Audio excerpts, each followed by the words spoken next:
Bonjour à tous. Alors aujourd'hui, je vais vous raconter ce que je pense de Elle était jolie avant. Il y a des personnes qui ne pensent pas qu'une handicapée doit être avec un mec valide. J'en ai rencontré deux et ça m'a fait de la peine. J'en ai rencontré une qui était infirmière. Alors les infirmières, elles savent ce que c'est d'être handicapée et enfin, j'ai rencontré une infirmière conne. Je suis désolée, mais il y a plein de mecs qui ne pensent pas qu'au physique. Je suis sortie avec plein de mecs valides et ça ne leur a pas posé de problème. Au début, je me suis dit je vais jamais réussir à séduire, je vais plus jamais réussir à séduire.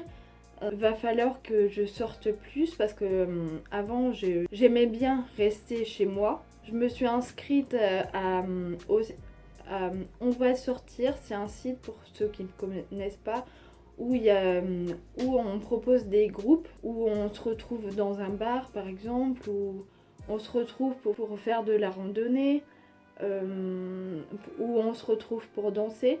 C'est exactement la même chose que pour Meetup, là où j'ai rencontré mon copain le 14 février 2014. Ça s'appelait Without Valentine's Day.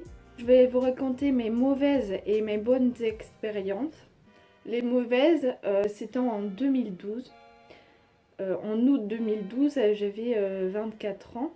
Et quand j'ai plaqué l'Indien, il y a quasiment directement un mec qui est venu me voir. Je l'avais rencontré en licence. J'étais dans une coloc de 8 personnes au Mans. Et il était un ami d'un coloc. J'avais flashé dessus et je me suis dit non, j'aurais jamais ma chance. Au final, lui aussi, il a commencé à s'intéresser à moi.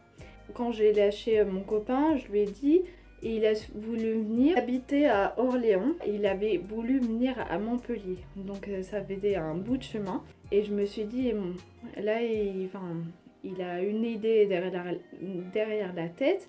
Et quand il m'a rencontré, il m'a fait, je savais pas que tu avais des séquelles directes. Et je savais pas que tu parlais, que tu parlais mal. Et il est reparti 3 jours après. Enfin, c'était le ton qu'il devait rester. Et on m'a embrassé. Donc, un mec m'a dragué dans la rue. Il m'a dit ça va, t'es bourré, parce que je marchais en zigzag. Et je lui ai dit j'ai fait un AVC. Et il est reparti direct.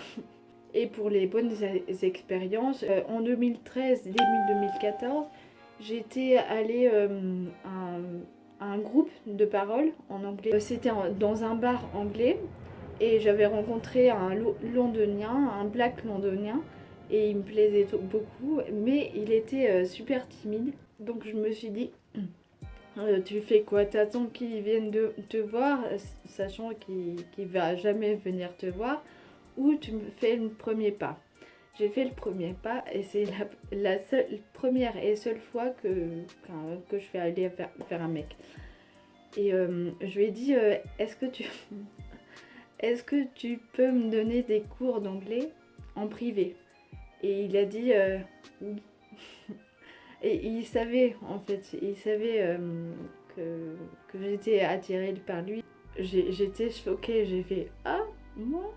En fait, il faut aller vers les gens, il faut faire des trucs que vous n'auriez pas fait. Il faut que vous sortiez de votre zone de confort et on n'est pas allé plus loin que 3 rendez-vous parce que j'allais aller à Londres. Je voyais pas ce que ça apporterait sortir avec lui alors qu'il allait rester à Montpellier. En conclusion, donc je pense que c'est des personnes qui sont trop dépendantes de ce que je pense les autres. Ceux qui viennent d'avoir un AVC, qui dépriment, il faut que vous luttiez pour vous faire des amis, pour rencontrer d'autres personnes. faut que vous sortiez de votre zone de confort. Voilà, j'espère que ça vous aura intéressé, que ça vous aurait aidé, que ça vous aurait redonné le moral. Et à bientôt dans la prochaine vidéo. Ciao!